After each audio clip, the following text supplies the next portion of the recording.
वहां पे आए दिन स्टूडेंट आत्महत्या कर रहे हैं, उनको नौकरी नहीं मिल रही, उम्र से ऊपर उठते जा रहे हैं, वैकेंसियां खत्म होती जा रही, क्योंकि वैकेंसी एक छोटा सा कक्षा 3 में पढ़ा था, अंधेर नगरी चौपट राजा टके शेर बाजी टके शेर खाजा। जब जान गए हैं देश का प्रधान सेवक अशिक्षित अनपढ़, प्रधान सेवक की बात कर रहे हैं प्रधानमंत्री मोदी, इस बुलडोजर को शांत कर लो, नहीं तो ऐसे तोप का निर्माण किया जाएगा जो 7 किलोमीटर दूर से ही तुम्हारे तोप का। यही बीजेपी के गोबर भक्त अरबों रुपया खर्चा कर डाले राहुल गांधी जी को पप्पू बनाने के लिए। मोदी के जो दोस्त थे मोदी नाम के, जो 140 हजार करोड़ रुपया भारत की बैंकों से लेकर जा भागे हैं, उसका फैसला ईडी और सीबीआई कब करेगी? कंगना रनावत ऐसे कुछ है, एक्टर है, वो बोलती है मेरा फिल्म जो नहीं देखेगा आतंकवादी है। सटीक खबरों का सीधा असर।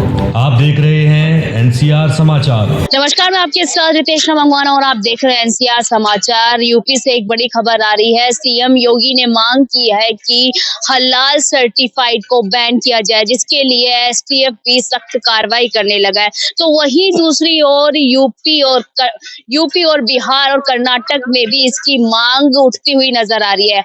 तो हमारे साथ बातचीत करने के लिए राहुल प्रियंका गांधी सेना के राष्ट्रीय प्रवक्ता कुलदीप यादव है। इनसे बातचीत करेंगे, अपनी बातों को बड़ी बेबाकी से रखते हैं और यूपी के मामलों में काफी मुखरता के साथ ये बोलते हैं। तो ये योगी जी कह रहे हैं हलाल बैन हो जाना चाहिए। पहले तो आप सम्मानित पत्रकारों को तहे दिल से धन्यवाद। हाँ जी। और पहले बात तो ये जान लीजिए कि जब भी चुनाव आता है, अभी 5 राज्यों में वोटिंग हो रही है और योगी आदित्यनाथ हमेशा ऐसे कोई ना कोई बयान और ऐसा कोई ना कोई काम करते ही रहते हैं जिससे हिंदू और मुस्लिम आपस में बटे और हिंदू के नाम पर ये अपनी सरकार बनाए। आप ये जान लीजिए कि आज उत्तर प्रदेश में युवा बेरोजगार हैं, वहां पे आए दिन स्टूडेंट आत्महत्या कर रहे हैं, उनको नौकरी नहीं मिल रही, उम्र से ऊपर उठते जा रहे हैं, वैकेंसियां खत्म होती जा रही, क्योंकि वैकेंसी है। आपको एक चीज पहले तो जान लीजिए, हलाल और हराम और हलाल और झटका, ये 3 शब्द आते हैं। हलाल, हराम और झटका। हलाल मुसलमान कोई भी चीज करते हैं तो जो ईश्वर को, उनके अल्लाह को जो जायज ठहराया है कुरान के माध्यम से, कुरान को मानते हैं जी। और हलाल के तत्पर से वो जो जायज होता है उसका वो भक्षण करते हैं और हराम चीज को वो बहिष्कार करते हैं। हराम है जैसे दारू पीना, आप मेरे भाई हो या मेरी बहन है, आपके ऊपर थूक देना ये हराम है, ठीक है। और किसी की चोरी करना हराम है, झूठ बोलना हराम है, तो ये चीजें मुसलमान नहीं करते हैं। तो हलाल उनके धर्म के अनुसार है और इससे सरकार को कोई फायदा नहीं है। ये केवल हमारे देश को गुमराह करने का काम और हिंदू मुस्लिम करना, और ना तो इससे हमारे देश की विकास होगा, ना उत्तर प्रदेश का आर्थिक व्यवस्था सुधरेगी। आपको इस बात पे सोचना चाहिए। आज योगी आदित्यनाथ जी से पूछना चाहिए और देश की जनता उनसे सवाल करती है, माननीय राहुल गांधी जी सवाल करते हैं कि भाई मोदी के जो दोस्त थे मोदी नाम के, जो 140 हजार करोड़ रुपया भारत की बैंकों से लेकर जा भागे हैं, उसका फैसला ईडी और सीबीआई कब करेगी? आप जब भी चुनाव आता है मंदिर मस्जिद कर देते हैं। अब तो एक नया आ रहा है ना, दे रहे हैं सपा के मुखिया अखिलेश यादव 700 फुट का कृष्ण मंदिर मथुरा में बनाने जा रहे हैं। अब यही मंदिर ही चलेगा। अयोध्या में राम मंदिर बन गया, मथुरा में फिर कृष्ण मंदिर बन जाएगा, कर्नाटका में हनुमान मंदिर बना देंगे, कहीं कुछ बना देंगे। हमारे देश को संविधान को महत्व देना चाहिए। जिस प्रकार हम दीपावली का मनाते हैं, पटाखे चलाते हैं, बम फोड़ते हैं, और क्यों मनाते हैं? क्योंकि हमें ये बताया गया है कि राम अयोध्या वापस हुए थे। तो आप 26 नवंबर के दिन संविधान दिवस है, आप अपने घर में दीपक जलाइए, पटाखे चलाइए, क्योंकि इसी संविधान के तहत आपके घर में रोजगार मिलता है, आपकी देश की व्यवस्था सुनिश्चित होती है और देश की ताकत बनती है। इस संविधान को आपको अपनाना है। ऐसा विरोध कर रहे हैं कि ये योगी जी का एक लोकसभा आगामी चुनाव के लिए एक राजनीतिक पैंतरा है, तो वहीं ऑल इंडिया मुस्लिम जमात कह रहे हैं कि बिल्कुल सही फैसला योगी जी ने किया है, उनके समर्थन में भी है वो। भाई मुसलमान क्या करे, मुसलमान करेगा क्या? अब मुसलमान सही जो कर रहा है। एक छोटा सा कक्षा 3 में पढ़ा था, अंधेर नगरी चौपट राजा टके शेर बाजी टके शेर खाजा। जब जान गए हैं देश का प्रधान सेवक अशिक्षित अनपढ़, तो प्रधान सेवक की बात कर रहे हैं प्रधानमंत्री मोदी और उत्तर प्रदेश का अनपढ़ है। अरे भाई आज ट्रेंड कर रहा है, आज पूरे भारत में आप सोशल मीडिया अगर मोबाइल खोल के बैठते हैं तो पनौती पनौती पनौती पनौती, धृतराष्ट्र धृतराष्ट्र धृतराष्ट्र, रावण रावण रावण, और ऐसे शब्दों का आज सोशल मीडिया पे, और यही सोशल मीडिया, यही गोदी मीडिया, यही बीजेपी के गोबर भक्त अरबों रुपया खर्चा कर डाले राहुल गांधी जी को पप्पू बनाने के लिए। लेकिन शर्मा ये कह रहे हैं कि उस दिन इंदिरा गांधी की जयंती भी थी, जन्म दिवस भी था, जिस दिन वर्ल्ड कप था। अरे मैं ये पूछना चाहता हूँ, हिंदुस्तान का प्रदर्शन कितना बढ़िया हमारे प्लेयर लोग कर रहे थे, सारे मैच में कितना बढ़िया प्रदर्शन करके जीतने का काम किए। और जिस दिन पनौती वहां पहुंचा, देश का पनौती जिस दिन वहां पहुंचा, वहां वो प्रेशर में आ गए, वहां जय श्री राम जय श्री राम। अरे भैया ये मंदिर नहीं है, हमारे अंदर भी आस्था है, हम मंदिर में नाम लेते हैं और छुप के नाम लेते हैं, क्योंकि मर्यादा है। राम एक शब्द नहीं है, राम जीवन है, कृष्ण जीवन है, गीता जीवन है, हम इनका सम्मान करते हैं। लेकिन तो आप भी कहीं ना कहीं मानते हैं कि जो राम को लाए वही इस बार लोकसभा चुनाव में भी आने वाले हैं? तो राम को कौन लाया? राम को महात्मा गांधी लाए थे। जब अंग्रेजों से लोहा लेना हुआ और रघुपति राघव राजा राम पतित पावन सीताराम, महात्मा गांधी जी इस वाणी को जब लेके चले, पूरा भारत उनके साथ चला। चला था कि नहीं चला? बिल्कुल। और एक अभी कंगना रनावत ऐसे कुछ है, एक्टर है, वो बोलती है मेरा फिल्म जो नहीं देखेगा आतंकवादी है, देश दो ही है। अरे उसको तो ये नहीं पता है कि देश आजाद कब हुआ है। उससे जब पूछा गया कि देश आजाद कब के हुआ, तो बोलती है 2014 से हुआ। वो शिक्षा पाकिस्तान लेने गई थी, अमेरिका लेने गई थी, इसका जवाब हिंदुस्तान की जनता देगी।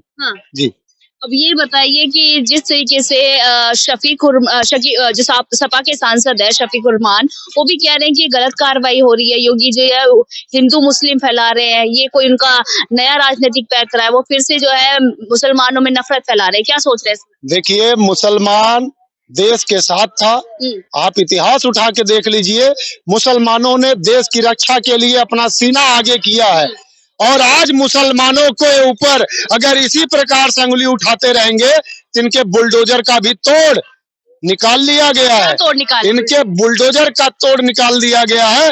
क्योंकि आपको बता दे, अगर इनका बुलडोजर इसी तरह अत्याचार करता रहेगा और अगर इसी तरह हिटलर शाही होगी,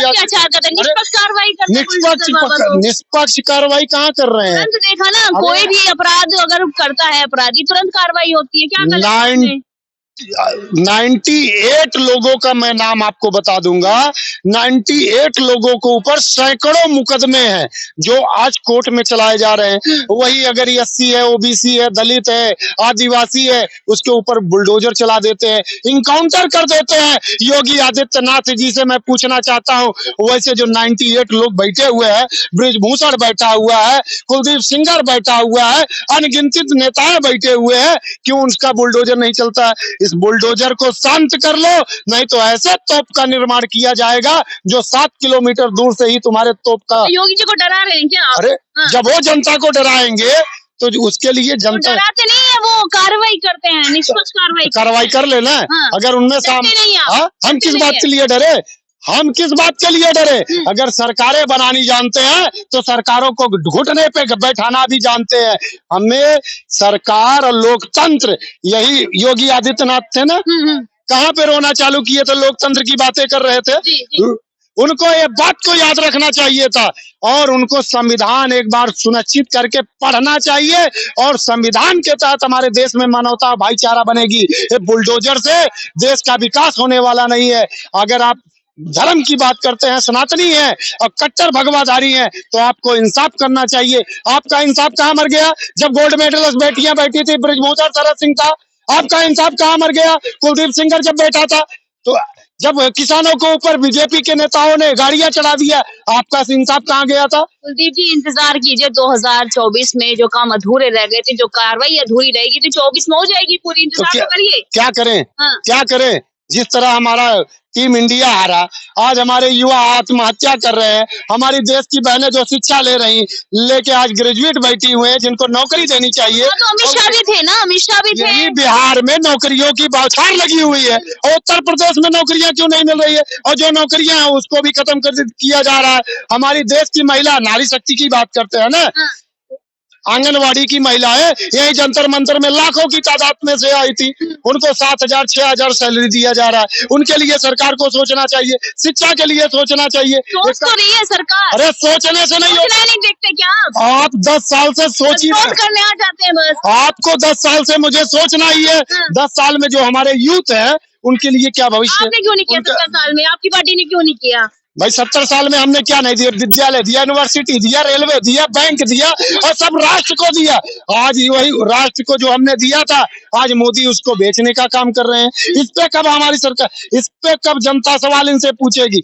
और जब कोरोना काल में हम पढ़े थे, उस समय अडानी ने क्या पर रेट से ले आके कोयला और डबल रेट से बेचने का काम किया, अरबों का घोटाला किया। ईडी और सीबीआई वहां नहीं जाती है। मैं अभी गुजरात भ्रमण करके आया, क्रांति मार्ग न्यूज गुजरात का न्यूज है, उस पे मैंने खुलासा किया। गुजरात में वलसाड़, सूरत, अंकलेश्वर, गांधीधाम, राजकोट, बड़ौदा ऐसे कई जिलों में मैं गया, वहां धड़ल्ले के साथ दारू बेची जा रही है। वहां ये मोदी सरकार मौन क्यों है? और सबसे ज्यादा भ्रष्टाचार गुजरात के अंदर है, वहाँ ईडी और सीबीआई मौन क्यों है? ये चीजें सोचनी पड़ेगी। बातचीत करने के लिए हमारे साथ कुलदीप यादव जी थे, जिनका विरोध है कि हलाल सर्टिफाइड जिस तरीके से योगी बैन करने जा रही है वो पूरी तरीके से गलत है। ये एक हिंदू मुस्लिम राजनीति को एक दूसरा आकार दिया जा रहा है। लोकसभा चुनाव यानी 2024 लोकसभा आगामी चुनाव को एक नया आकार दिया जा रहा है। पर आप क्या सोचते हैं कि ये हलाल जो यूपी में बैन किया जा रहा है, क्या ये सही है या गलत है? हमें जरूर बताएं। मैं आपके साथ विदेशना मंगवाना और आप देख रहे हैं एनसीआर समाचार।